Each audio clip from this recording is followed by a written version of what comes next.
Good morning, this is KELOLAND On the Go with all you need to know in news and weather as you start your day.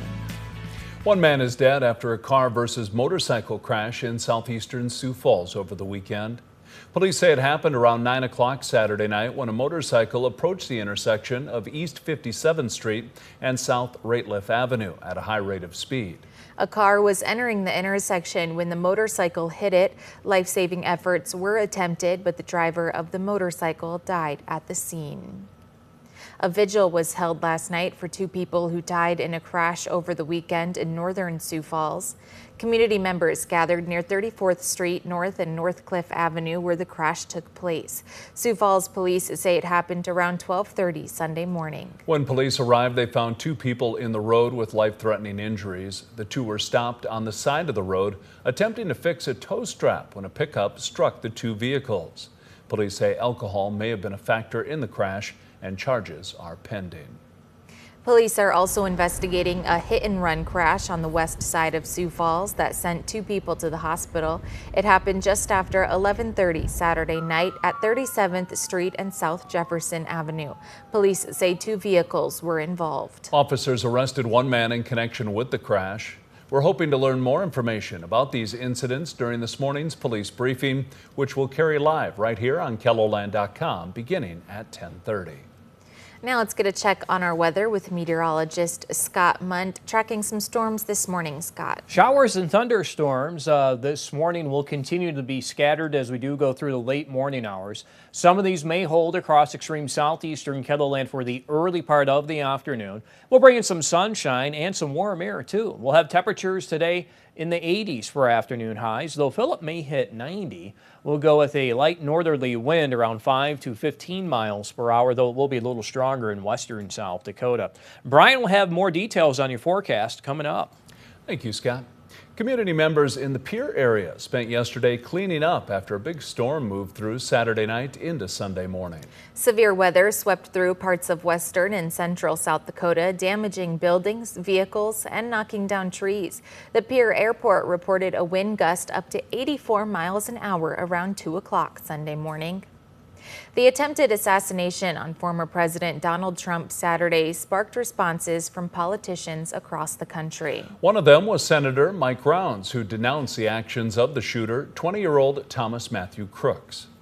We have somebody who has decided to take things into their own hands and to do it with violence, and that simply is not acceptable at any point.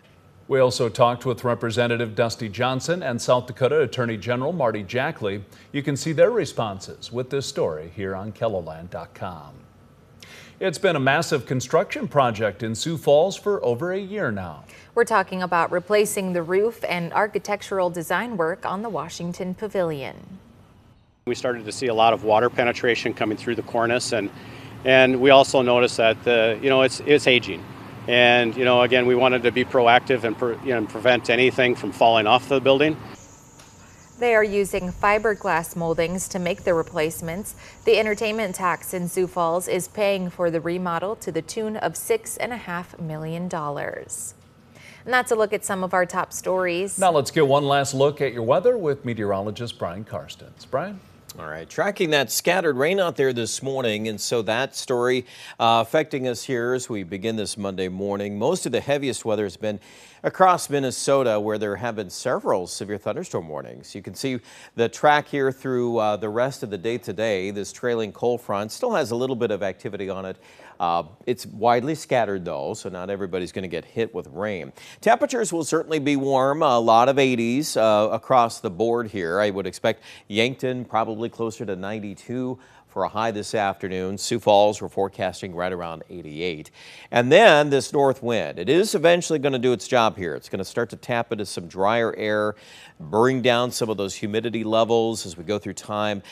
Tomorrow, a couple other things we're going to add to the forecast. We're not done with the rain possibilities. You'll see a few of those shaping up here, moving in from North Dakota. And while this rain is scattered, it is mentioned there certainly for Tuesday. And obviously, too, as we get underneath some of these pockets of rain, those hourly temperatures will be affected. Some of these are down in the low 70s, even through midday tomorrow. Western South Dakota probably not being affected as much. Your numbers are warmer still tomorrow, and I would expect that's probably the trend through the rest of the week. You're going to have a dip in temperatures, but not as dramatic in the far southwest. Sioux Falls, there's one example, 5 o'clock tomorrow.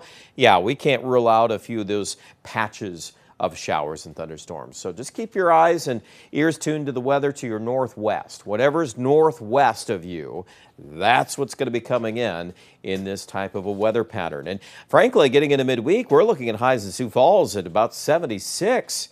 So imagine that after the weekend heat. It is really going to feel a lot more comfortable. Canadian air moving in. 92 today, though. Yankton, a fairly hot forecast there. 84 Brookings, as we have been dealing with some morning thunderstorms. There's that chance of rain tomorrow in Sioux Falls, but we cut the high to 80. Then we're down to 76 Wednesday, mid and upper 70s Thursday. And then the end of the week, jury's still out on how fast we're going to start to warm back up. We've got some low 80s. Doesn't look like it's going to be hot. And if anything, we may end up adjusting those highs a little bit cooler. The Aberdeen forecast, the best shot at rain is on Tuesday. Wednesday, Thursday, high pressure probably keeps us mainly dry. And then we'll reevaluate here at the end of the week if we need to put in some 20% chances of rain. We have included that for Pierre. You'll notice Pierre doesn't cool off as much. It's going to be in the 80s, though, and then some 90s might come back by the weekend. Rapid City, too, after a brief cool-off, we're back to 91 on Friday. Looks like 90 on Saturday. Check out the rest of the details. They're posted at KELOLAND.com.